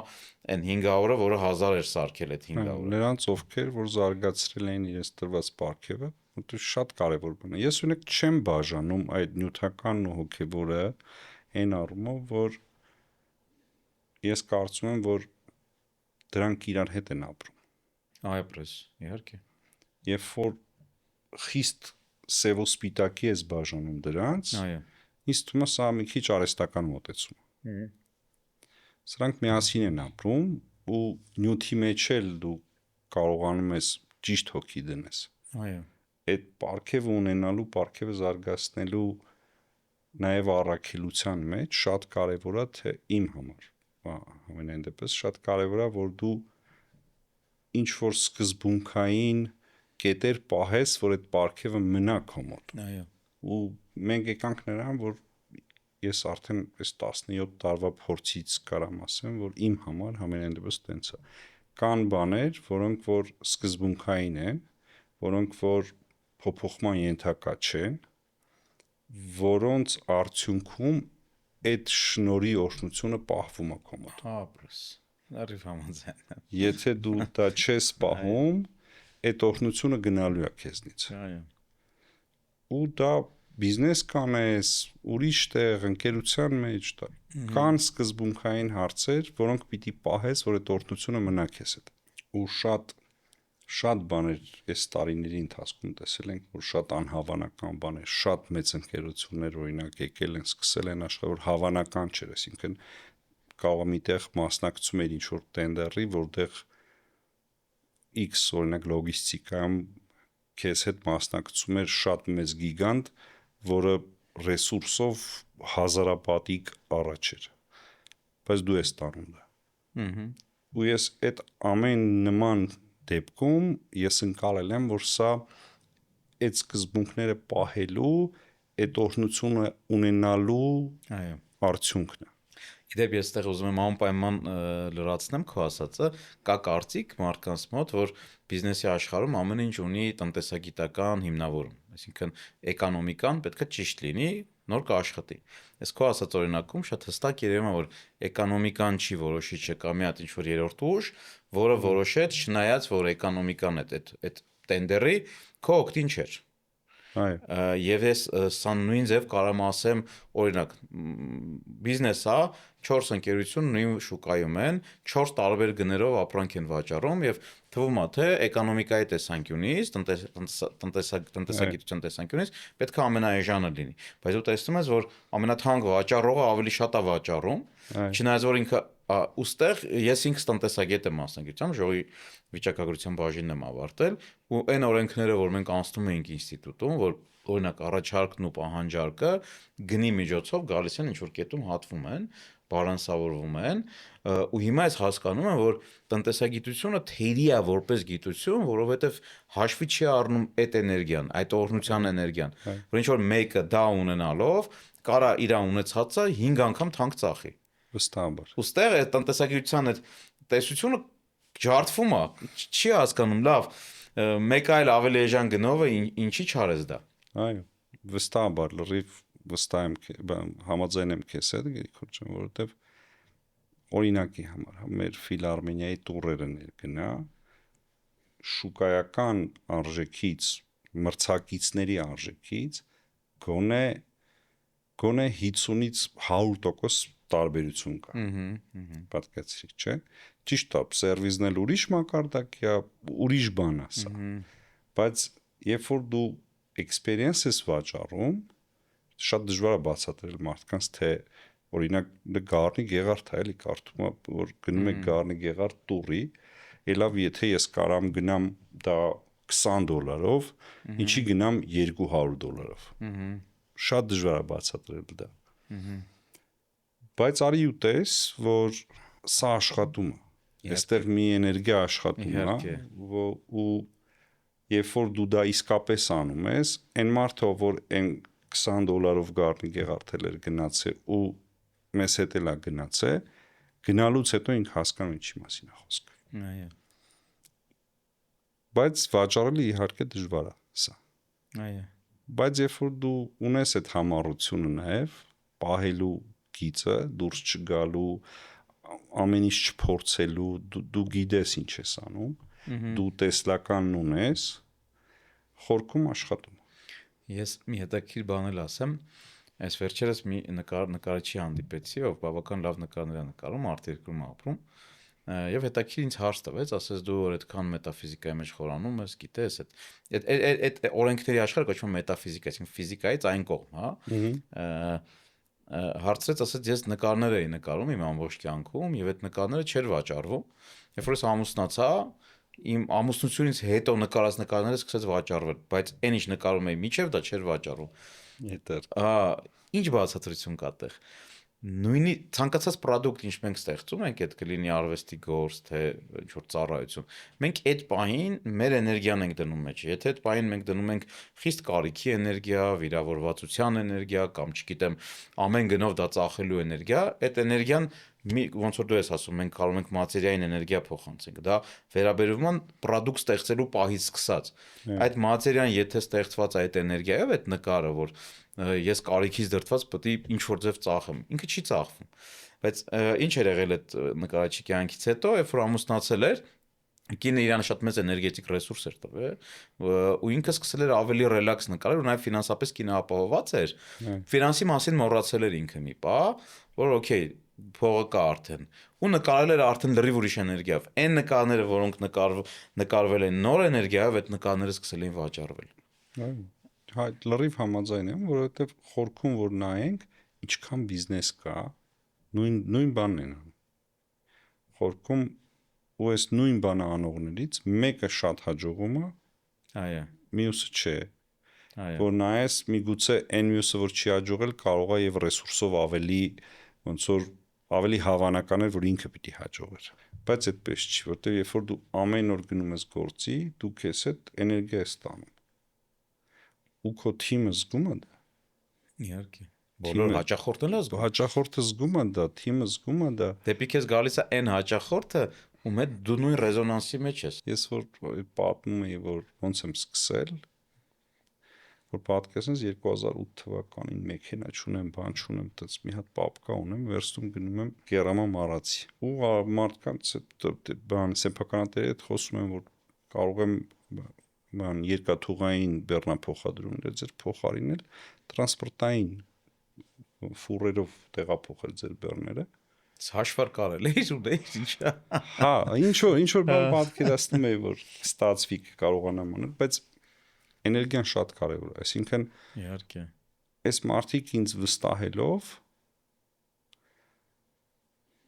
այդ էներգիան զգալով են վստահել։ Իհարկե։ Որովհետև եթե թղթի վրա այդ պահին գրեիր ռացիոնալ մոտեցումը, շուկայում վստահաբար այդ պահին կային ընկերություններ, որոնք արդեն 10-20 տարվա պատմություններ ունեին, Իհարկե։ ու բոլորն էլ ուզում էին այս ընկերությունների հետ աշխատեին, որտեղ այս ընկերությունները խոշոր ընկերություններ էին։ Այո։ Ու ընտրել նոր ընկերության, որը նոր է եկել, իհարկե կարող է մի քիչ ուրիշ բան առաջարկում։ Նույն բանը չի առաջարկում, ինչ որ առաջարկում էին ուրիշները,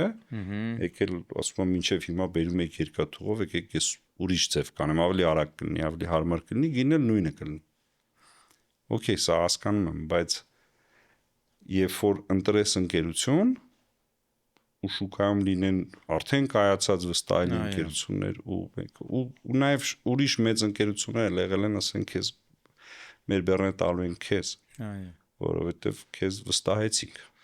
Ինչ որ Այդ վստահել իրանք տենց ձևակերպում են, բայց խորքային էներգիան, այդ ռեզոնանսի հա, էներգիան։ բայց վստահելու բան չկա, երբ որ դու նոր ես Նոր ես անում, հա, չէ, քեզ չկա, բան հա, չկա։ երբ որ նոր ես եկել, ասին նոր ես սկսել, այստեղ ես հասկանում եմ, որ այդ էներգիան շատ կապ ունի, որովհետև հիմք չկա վստահելու։ Երբ որ դու նոր ես սկսում, հա, հիմա ուրիշ բան։ Հիմա մարդիկ Նա էլ է աշխատում։ հա, հիմա նա աշխատում է ու շատ լավ է աշխատում, որովհետև ցանկացած մեկը երկու զանգից հետո գիտի, որ այս ընկերության կարելի է 100%-ով վստահել, որովհետև իրենց հանհայա չենչեա ու միշտ տենց է ու 17 տարի տենց է, դա չի փոխվել 17 տարվա ընթացքում ոչ մի անգամ։ Եթե անգամ ընկերությունը վնաս պիտի կրի դրանից, բայց եթե մենք ասել ենք այսպես օրը, այսպես է։ Ու սա մեզ պահում է, մեզ զարգացնում է, մեզ նոր ուժ է տալիս զարգանալու, որովհետև ցանկացած մեկը, որ ուզում է մեր հետ աշխատի, ասում եմ ամբողջ շուկայի մեջ երկու հատ զանգանես հերիքա քեզ ուրիշ բան։ Եվ սա ես ուզում նաև մեր ունկնդիրներին այս մեսեջը տանք, որ բիզնես պլանը, որը գրված է թվերով կամ այն էկոնոմիկի, այսպես ասած, հաշվարկները միակ գործոնը չեն, որով այդ պրոյեկտը կարա հաջողվի կամ չհաջողվի, կամ մի հատ երրորդ ուժ, որը այդ երրորդ ուժում այդ հաջողությունը որոշվում եւ չի որոշվում, էլի, որովհետեւ եթե էկոնոմիկան միշտ լիներ կոնստանտ ու միշտ դա աշխատեր, միշտ կաշխատեին ամենաեժանները եւ թանկ product, թանկ առաջարկ շուկայում չէր լինի։ Բայց մենք տեսել ենք թանկ առաջարկներ, որը ավելի շատ գնորդ է ունեցել եւ ինքը իր գնորդի սեգմենտին է ունեցել։ Եվ դու եթե թանկ product ունես, դու լրիվ ուրիշ տեսակի հաճախորդի հետ ես շփվում արդեն, տեսակը փոխվում է։ Հետո նոր բիզնես անելուց էլ ցանկացած պահի, երբ որ հաշվարկում ես, իհարկե հիմա ոնց որ ունենալով եւ այդ իրացիոնալ կտորը, ունենալով նաեւ այդ էներգետիկ կտորը, ունենալով նաեւ ֆինանսական համակարգը, որով աշխատում ես, որը շատ ուժեղ է ամրացած, համակարգային ես մտածում, երբ որ նոր պրոյեկտ ես սկսում ու դնում ես համակարգի մեջ, այդ համակարգը իրեն դուրս է գցում, չի թողնում։ Որովհետև այդ համակարգն ասում է դու կարող ես այդ ռեսուրսը ու էներգիատ ցանկացած համակարգային մոտեցմամբ իրագործես շատ ավելի արագ։ Նորարարություն անելուց առաջի ռացիոնալ հարցը գալիս է, որ իսկ միգուցե չստացվի։ Չէ, եթե նոր բան ես ուզում անես, որը որ չկա, չես տեսնում, որ ինչ-որ մեկ արելա, հաշվարկը կա, էսի կա, այնի կա, ու միշտ այդ էներգիան է, որ կամ քեզ տանում է առաջ, դու դրանով զբաղվում ես, որովհետև ռացիոնալ հաշվարկը գալիս ասում է, որ բայց ինչի դու լիքը ոլորտներ ունես ու հենց քո ոլորտների մեջ դու այդ ժամանակն ու այդ ռեսուրսը քեզ կապիտալ կավելացնեն առանց ռիսկի Ավելի հեշտ երբ որ դու նոր բան ես ուզում անես ու մանավանդ նենց մի բան որ աչքիդ առաջ չկա ու միակ բանը որ տանում է մարդկանց նորարարության այդ էներգիան է որ իրենք հավատում են այդ գաղափարին աշխատում են դրա հետ որովհետև ռացիոնալ մոտեցումը ասում է արեք նենց բաներ որ շատ հստակ է հաշվարկած արդեն բայց եթե մարդիկ այտենց մտածեին լիքը լավ բաներ նոր բաներ աշխարհում չէր ստեղծվի ու չէինք ունենա Իդեպ ես քեզ ուզում եմ ասեմ նայ այս գիտելիքը որ հիմա ես դու քննարկում ենք սա շատ խորը ու համակարգված գիտելիք է եւ ես իրան անվանում եմ սակրալ գիտելիք եւ այսօրվա աշխարհում ես տեսնում եմ ռուսախոս YouTube-ում, անգլախոս YouTube-ում այս գիտելիքը շատ մեծ պոպուլյար է հենց բիզնեսմենների շրջանում, որովհետև բիզնեսմենը ով գիտի բիզնեսի տնտեսագիտական մասը, ֆինանսական մասը, այդ մարդը այդ սա արդեն օգտագործել է, հասել է ինչ-որ կետի, ու ինքը հասկանում է, որ կա նաև ինչ-որ մի հատ գիտելիքի չափ ու տեսակ, որը դա է իրան պետք։ Ես դա անվանում եմ սակրալ գիտելիք ու Հայաստանում երևի բիզնեսում գործարարության մեջ ես այն մարդկանցից եմ ով այս գիտելիքի մասին խոսում է բարձրաձայնում է իդեպ Հայկույն քույրիկդ քո գործընկերը մետաֆիզիկայի խմբից է ես խոսում եմ այս թեմայից ես ուզում եմ շատ ու շատ գործարարների հասանելի լինի որպեսզի մարդիկ նաև սա օգտագործեն սա գործիք է այս գիտելիքը ու քեզ ասեմ հետաքրքիր մի հատ բան որ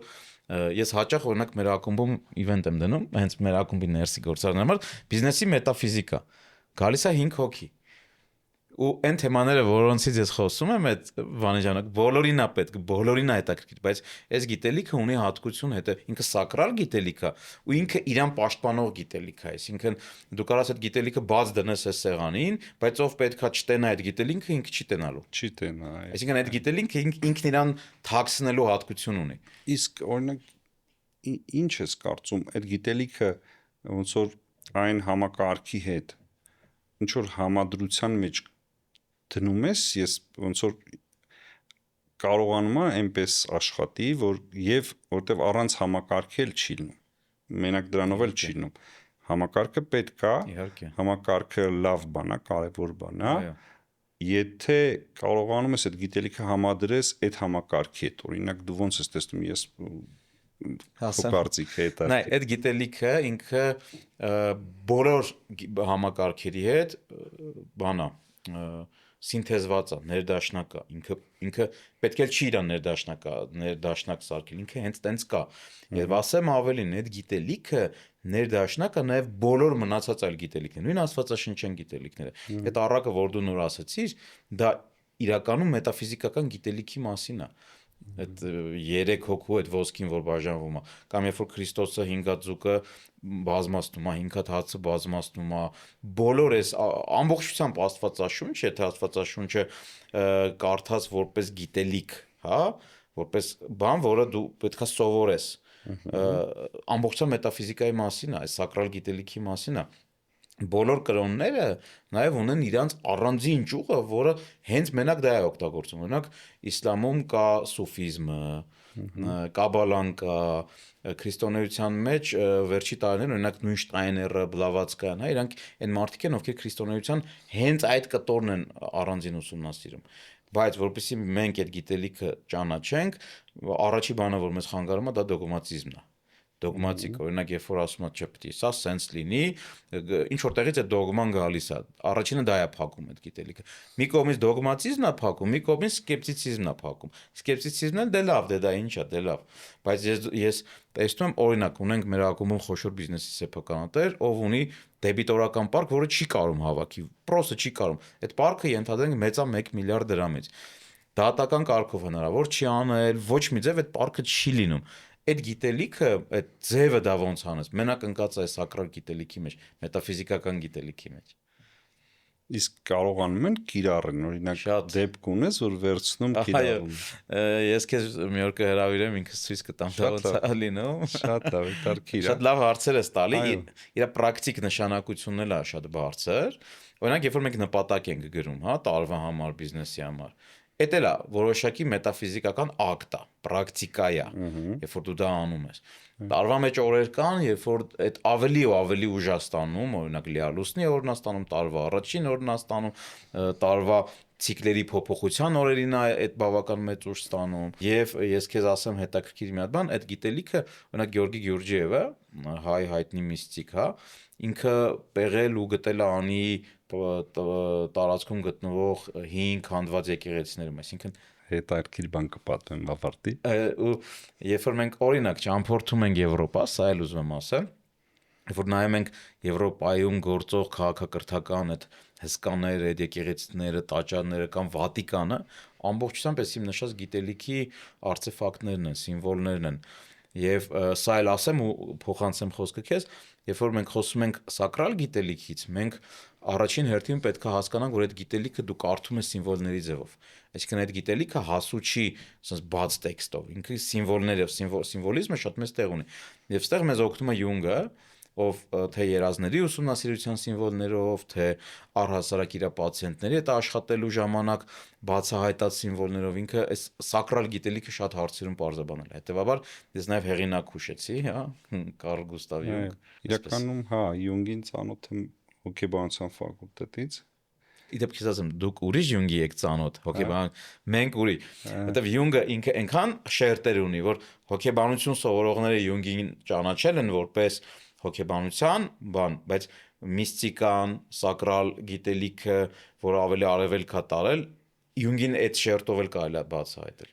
Հիմա ոնց որ մի քիչ հակառակ պատմությունն է եղեք, հոգևոր դաշտից գալով բիզնես, ես ոնց որ պահելով այդ սկզբունքային հարցերս, բերել եմ նրան, որ իմ համար ոնց որ ավելի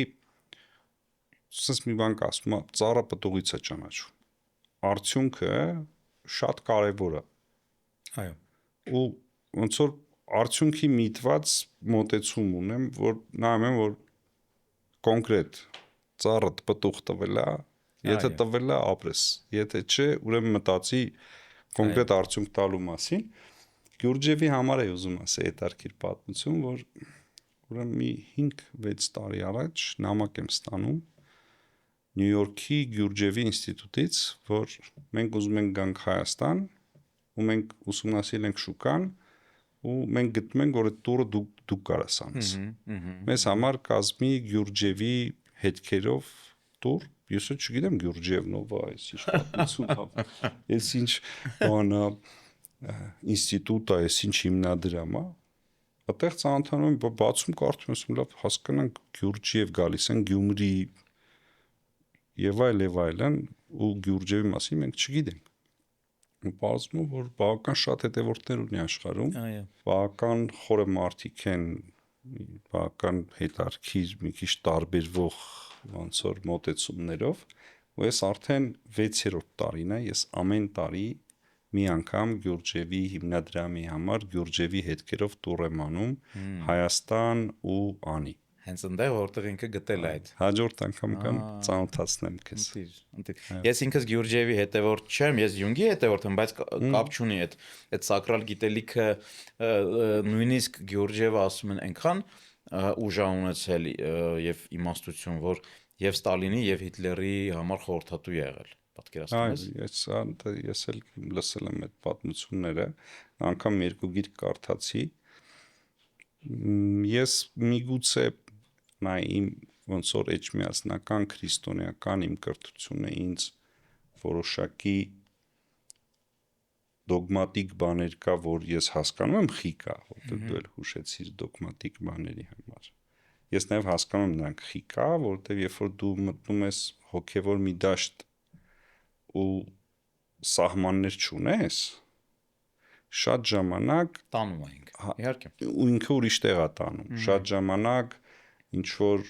խեղաթյուրված իրականության ընկալում է տալիս քեզ։ Դրա համար քրիստոնեական հայրերը ինչ որ ժամանակի, ինչ որ տեղեր, ինչ որ դոգմաներ են սահմանել, որ դու այս պատմության մեջ կարաս գտնես քոնը, բայց նաև կան ինչ որ սահմաններ, որոնցից այն կողմ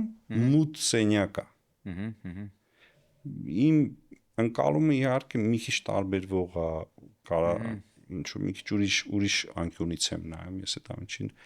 ոնց որ, բայց որ կա, փաստ է որ կա։ Ավելի շատ ես ոնց որ գնում եմ նրան, որ արդյունքը պետքա լինի, համակարգը պետքա լինի, այդ էներգիան էլ լավ է որ կա, ու այդ սկզբունքը, որ այդ էներգիան պիտի պահես, անպայման հաջողության ոնց որ համար կարևոր մի կետ է քեզ համար։ Բայց նաև կարող է եւ շատ չեմ խորանում այն կողմի վրա, որտեվ իմ քրիստոնեական մոտեցումը իմ համար հստակ է ոնց որ էլի։ Չնայած որ ինձ հետարքիր է, ես թե Գյուրջևի ժողովրդի հետ եմ շատ լավ շփվում, թե իր գրքերն եմ կարդում, նայում, մի բան գիտեմ, որ իրականության մեջ այդ աստվածային կասեն, մետաֆիզիկա կասեն, ինչ որ կասեք, խորքում մի բան կա, որ այդ ուժը կա, բոլորդ փնտրում ենք նրան, զգում ենք մեկը ու ինտերպրետացիա արվում ըստ մշակութային, գիտելիքային, բայց նույն բանի մասին է խոսում խորքում։ Մեկը մի ձև է ինտերպրետացնում, մյուսը մի ուրիշ ձև, որովհետև ամենակարևոր բաներից մեկը որ նայեք, մարդկությունը քարանձավում ապրելուց սկսած, այդ Աստծուն փնտրել է, տարբեր մշակույթներ փնտրել են, ամեն մեկը ինչ որ մի ինտերպրետացիա ունի դրա հետ կապված, բայց որ փնտրել է, դա փաստ է։ Զգացել է, փնտրել է։ Մնացածը հիմա մարդը ծնվում է Հնդկաստանում, մեծանում այդ մշակութային շերտում, ինքը տենց ինտերպրետացիա ունի։ Մյուսը մուսուլմանական երկրում, ու իդեպ ասեմ, որ այս համընդհանուր ընկալումը ու հարգանքը նաև մյուս մարդկանց այդ զգացմունքների հանդեպ շատ կարևոր բան է, որը մի քիչ մեր հասարակության համար էլ կարծում եմ որ պետք է։ Այո։ Շատ այդ վերջերս մի անգամ Աբու Դաբիում բան կա, Աբրահամիկ house կա, եթե եղել ես, եթե չի առիթ կլինի տես։ Գնալու եմ, ես վաղը չեմ այսօր։ Գնա Աբրահամիկ house, ինչ են արել մարդիկ, վերցրել են քրիստոնեական տաճարը, մուսուլմանական մզկիթը ու հրեական սինագոգը կառուցել են մի գրիշի տակ, այսինքն մի տեղ։ Իմաստով, որ այս բոլորիս Աստված մեկ է ժողովուրդ։ Կլինի մի քիչ իրար հասկանանք, իրար միշտ շուտ։ Գնամ անպայման, որտեղ Աբու Դաբի հայկական եկեղեցի երբ գնում ես, էլի լրիվ տարբերվում է իր աուրայով, էներգիայով, եւ շարժայի հայկական եկեղեցին ինքը կառուցված է այն թաղամասում, որտեղ լիքը այլ ազգերի տաճարներ կան։ Սա vision է, սա իմ համար, օրինակ, սա ճիշտ մոտեցում է։ Երբ որ տարիներ առաջ ես ոնց որ մերոնց ասում եմ, որ եկեք այդպիսի մի բան ունենանք, քանի որ մենք առաջի քրիստոնյա ազգն ենք եւ լավ կլինի, որ այդ տոլերանտության նշան ունենանք նաեւ թե հրեաների, թե մյուս աշխարհի մյուս ժողովուրդների հավատքին, ինձ ասում եք ես կնզովենք, բայց սա կարևոր բան է։ Որտեւ մենք առաջի քրիստոնյա ժողովուրդ լինելով նաեւ պիտի ես vision աշխարհին ցույց տանք, որ մենք պետքա հարգենք իրար։ Մենք պետքա ընդունենք իրար։ Իհարկե։ Ու ինձ շատ դուր եկավ, ես շատ տպավորվեցի Աբրահամիկ house-ից, որովհետև փաստացի արաբները ցույց են տվել, որ մենք vision ունենք ժողովուրդ։ Մենք չենք ասում մեզնից այն կողմ ջրհեղեղ։ Տակրկիր։ Սա աշխարհայացքի խորության հարց կա։ Ընտիր, լրիվ համաձայն եմ։ Եվ օրինակ Յունգի ինտերվյուները եթե նայում ես, ինքը ունի մի քանի ինտերվյու YouTube-ում դրած է, հին ճիշտ ասեմ չեմ նայել։ Յունգին հարցնում է լրագրողը, ասում է դուք հավատում եք Աստծուն, ասես պաուզա է տալի երկար, իմաստուն ծերուկը, ու ասում է ես գիտեմ իր մասին, ես հավատալու կարիք չունեմ, երբ դու գիտես, էլ դու հավատալ չհավատալու կարիք չունես։ Ոստեղ շատ կարևոր մի հատ հարց կա, քրիստոնեության ամբողջ կոնցեպտը կառուցված է հավատի վրա, որ դու պետքա հավատաս։ Ես ասում եմ, որ եթե դու ճանաչում ես, հավատալու անհրաժեշտությունը դուրս է գալի։ Օրինակ, պատկերացրա դու ինձ հիմա ասում ես, որ դու եկել ես, օրինակ, Bentley-ով, հա։ Ես գիտեմ, որ դու Bentley չես վարում, գիտեմ ինչ ես վարում, բայց ինձ ասում ես եկել ես Bentley-ով։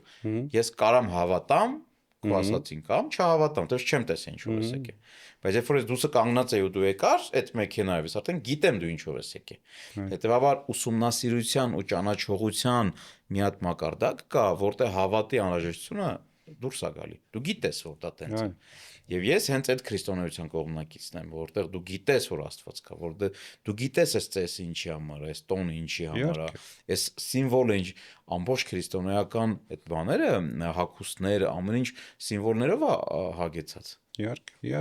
Ամեն միլիմետրի վրա սիմվոլ կա, իսկ այդ սիմվոլները դա անգիտակցական լեզուն է, ոնց որ ասում է Յունգը։ Չէ, հետո այդ սաղ բաները, այսինքն ավելի կոնկրետ ճանաչողական մոդելները տրված է, եթե ուշադիր նայես, իհարկե ոնց որ մարդկային ազդեցությունը շատ մեծ է այս ամեն գիտելիքի վրա, որովհետև ինչ որ մի օր մարդը փորձել է խոսի Աստծու մասին, իսկ իր միակ հնարավոր տարբերակը խոսելու դրա մասին մարդկային հասկացություններ կիրառելն է։ Ուրիշ հնարավոր տարբերակ ոնց որ խոսելու, վերածելու բառերի հասկացությունների չկա, դու օգտագործում ես մարդկային հասկացություններ խոսելու համար Աստծուց։ Ու սա հաշվի առնելով, այսինքն ճանաչելու հավատալու չհավատալու պատմությունը որտեղից է գալիս, երբ որ ասում է մի մանանեխի հատիկի չափ հավատք ունենաք, այդ սարին ասեք էլի կգնա, այդ մանանեխի հատիկի չափ հավատքը առանց այդ չափի հավատքը դա 100%-անոց վստահության մասին է։ Այսինքն որ դու գիտես, դու ճանաչում ես, որ ասում ես ոնց որ հավատքի վրա է հիմնված, հա, ասում ենք հավատքի, բայց որ դու հաստատ չիմանաս, դու այդ հավատքը չես կարող ունենաս։ Այսինքն դու երբ որ գիտակցաբար ոչ թե աչքերդ փակ հավատում ես, այլ դու հասկանում ես ինչի մասին է խոսքը, դու տեսնում ես, դու կարողանում ես քո համար, քո ներսում այդ ամեն ինչը ապացուցված է, կարիք չկա ուրիշ բանի։ Այդ ժամանակ դու գիտես, դու չես ոչ թե հավատում ես, այլ դու գիտես, որ դա տենց է ոնց որ։ Ամեն իմ համար դա բանաձևի պես մի բան է։ Ոնց է այսօր կոդ ենք, չէ, գրում։ Կոդը գրում ենք, ինչ որ ծրագիր աշխատում, չէ։ Իմ աչքին այդ սա տենց կոդ է։ Ինքը տենց էլ աշխատում է։ Կոդա եւ այդ իմաստով, եւ այն իմաստով, որ այդ կոդը բացելու կարիք կա։ Իհարկե, հասկանալու կարիք կա։ Դե հիմա տես մենք կոդ ենք գրում երկաթի վրա, այսինքն կոմպյուտերի մեջ, բայց կոդ կա, DNK կա, կոդ կա, այսինքն բջիջի մեջ։ Իհարկե։ Որ արդեն հիմա գիտությունը գնալով գալիս է դրան, բայց այդ կոդը կա, չէ, այդ սերմը ընկնում է հողի մեջ, աճում է, նորից ընկնում է, նորից աճում է ու նաև հավատքի հոգևոր կյանքի մեջ, ոնց որ ֆիզիկական կյանքի մեջ ինչ որ օրենքներ կա, որ այդ ֆիզիկական կյանքը ապահովում է դու ոնց ապրես, այդ օրենքներով է, չէ, նյութական աշխարհը շարժվում, ֆիզիկայի օրենքներով է շարժվում։ Նույն ձևով էլ հոգևոր կյանքիդ մեջ օրենքներ կա, որոնք որ համաձայն եմ, լրիվ համաձայն եմ։